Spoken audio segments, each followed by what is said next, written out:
Educational Athlete is a step-by-step blueprint for the parent who wants their child to succeed and who doesn't. Its author, Dr. Eboni January, joins us with more. And Dr. January, welcome to STL TV. We're so glad you're here. Thank you. So you have a book. I mean, everything about your story is so intriguing. You don't have any children of your own, right? But you're an OBGYN. I am. And you've delivered a lot of St. Louis babies. I have. Tons. At this point, probably maybe 1,600 or so. That's a lot, yeah. So how long have you been a doctor? I've been a doctor since 2010, so 8 years now. Okay, so the oldest one is maybe 8? Yeah.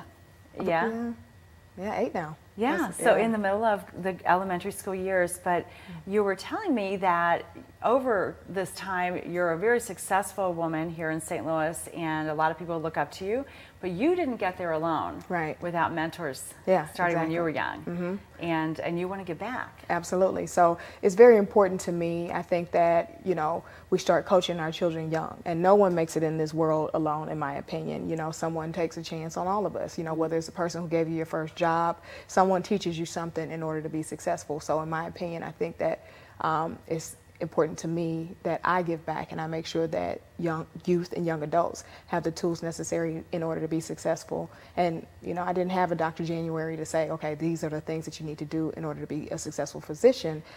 So I said, you know what, I'm just going to lay it out for them. I bumped my head 1,000 times along this road, so I'm just going to lay it out so that they don't have to. So you've been, a lot of people have come to you with questions, a lot of parents over the years, and do you think that's because they know that you haven't had a smooth road your entire life? Well, I think they see me and say, you know, this woman is successful, you know, and I think that she has an interesting story. Let me see what she has done in order to be successful. Maybe she can help my child along the way. Yeah. So where have you gained your insights about raising children and coaching them like athletes? Like, we're going to talk more about that, but where did this come from? Well, honestly, it just came from my desire to want to help people.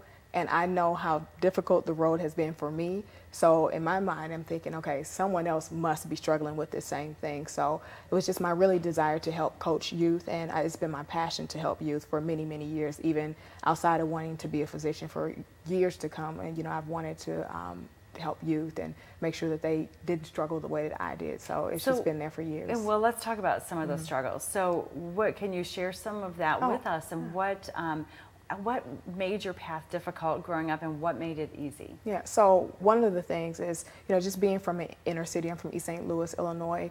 Sometimes you are not fortunate enough to have the different things exposed to you that other people have. And there's other times when academics are different as well. So not really teaching us how to take tests, you know, how to study the proper way, what's it look like, what it's not just what a resume looks like, but what are the important tools to put in your resume to make you a better candidate for college, graduate school, and, you know, future employment.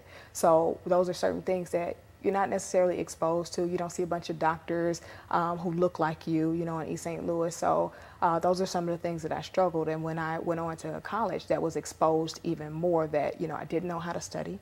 I did not know how to take tests. And so when I talk with youth and young adults, that's something that they've struggled with as well. But you got into college. I did. With a full ride scholarship. Full ride. So you knew something. Yeah. But when you so you were doing something right. You had obviously a high GPA, maybe perfect one. Yes. You must have tested well. I did okay.